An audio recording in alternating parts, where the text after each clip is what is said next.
It's interesting what you said about in Asia being tactile and loving with your family is a normal thing. And Yeah. have you found in Western culture that there's a blockage around that, around being tactile and emotional with people that you're not intimate with? Yeah, I lived most of my life in the West, but I lived till I was about 21 in Sri Lanka. So I could really compare the two different cultures. The culture in Asia, you have extended families. So you live with your parents, or parents live with you, your brothers, sisters, and you got about 50, 60 people supporting you if you have any problems.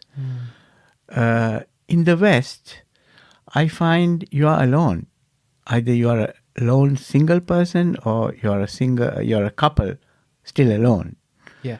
You have no connection with your family, or very little maybe for Christmas, and then that was you get drunk and you argue and so I find that very distant with families, and that's the culture. But in Sri Lanka, the culture is very, very different.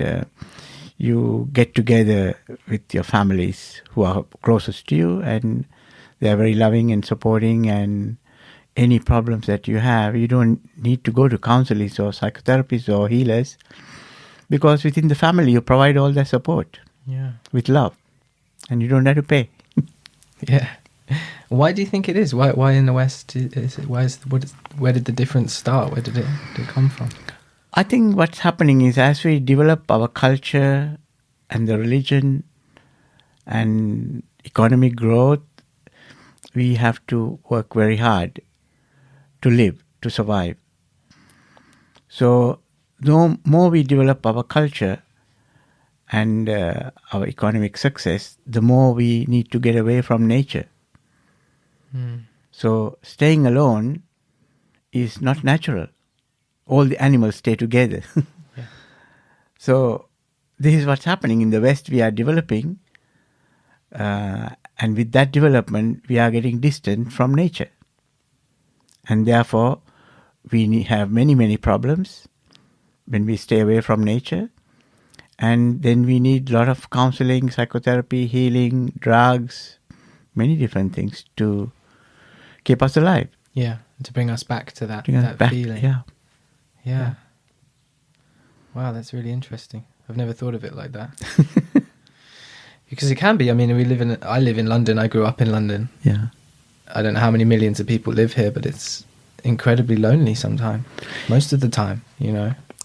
Yes. Again, I live in London as well, but I've never been lonely. Yeah. Because wherever you are, if you can find yourself, then you'll never be lonely.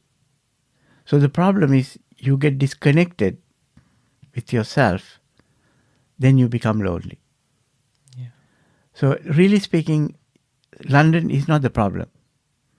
There are bigger issues that makes you lonely because of what you have experienced in the past, have disconnected and dissociated yourself from you. So therefore you become alone. And when you're alone, you find it difficult to find another relationship as well, because of the loneliness that you have within you. Yeah. So that's why many people are going to India to find yourself. Yeah. But I keep saying you don't have to do that. Yeah. You can find yourself right where you are. Yeah.